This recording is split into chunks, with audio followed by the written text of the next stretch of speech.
एक सोहर गीत आप सबके सामने रख रही हूँ, गा रही हूँ, आप सबको सुना रही हूँ। आप सबको कैसा लगा जरूर बताएं। घरवा से रूसली बिटियवा हो नैहरवा में ठाड़ी भई हो, नैहरवा में ठाड़ी भई हो। मोरी अम्मा खोली दे तू बजरा के मड़िया हो, भीतरे चली आईती हो, भीतरे चली आईती हो। घर ससुर से रूसली तिरियवा हो नैहरवा में ठाड़ी भई हो, नैहरवा में ठाड़ी भई हो।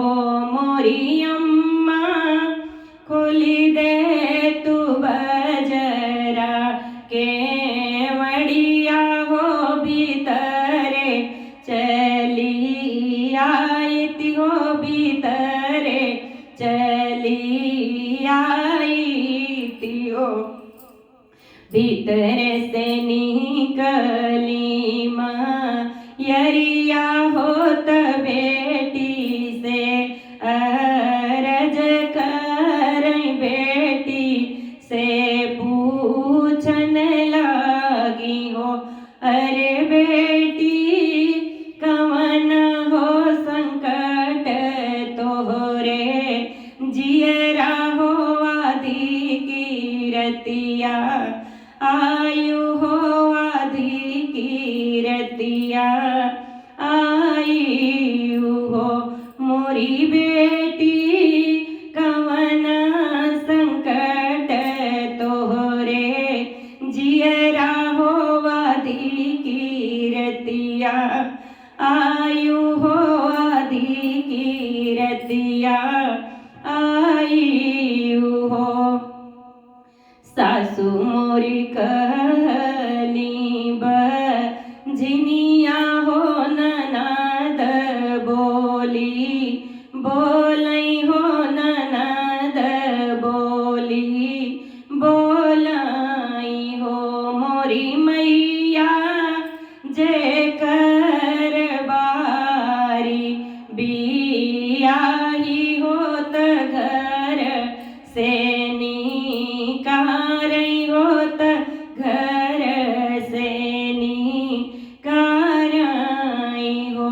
मोरी मैया जे कर बारी बियाही होत, घर से निकालई होत, घर से निकालई हो। इतनी बचन सुनी मैया होत बेटी से कहन लागी, बेटी से कहन लागी हो। मोरी बिटिया तोहरे कारण मोरी बहुआ हो, बाजिनी होई जई हो, बाजिनी होई जई हो। जाहुलवटी घर बेटी हो तो आई नाही, रखबई हो तो आई नाही, रखबई हो। मोरी बेटी तोहरे कारण मोर बहुआ हो, बाजिनी होई जई हो, बाजिनी होई जई हो। इतनी बचन सुनी तिरिया हो नदी के तीरे ठाड़ी भई हो, गंगा के तीरे ठाड़ी भई हो। गंगा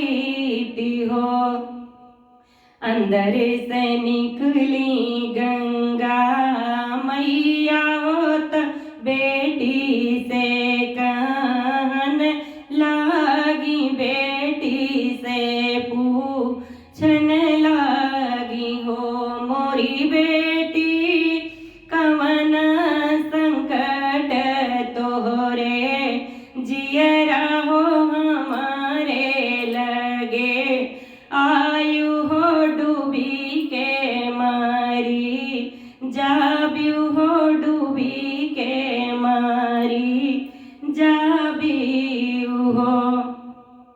इतनी बचन सुनी बेटी होत मैया से रज कर गंगा से कहन लागी हो मोरी मैया जे कर बारी भी याही होत घर से निकालै, होत घर से निकारै हो।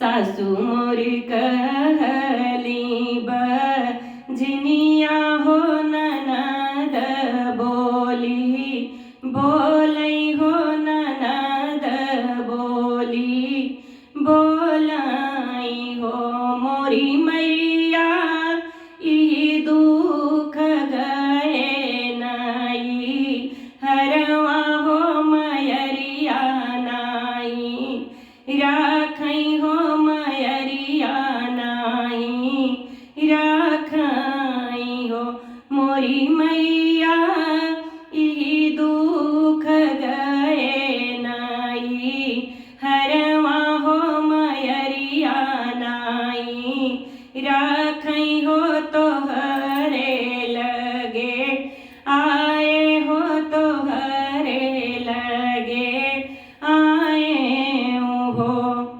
जाहु लवटी घर बेटी होत अपने ससुर घर, अपने पिया के घर हो मोरी बेटी आजू के नावाए महिनवा हो होरिल तोहरे होई है हो होरिल तोहरे होई है हो। 8 महीनवा के बीतत नावाए के लागत, नावाए के लागत हो मोरी सखिया उनके त जनमे लाल हो गवाही सखी, सोहर हो दुआरे बाजई, बाजन हो दुआरे बाजई, बाजन हो। जय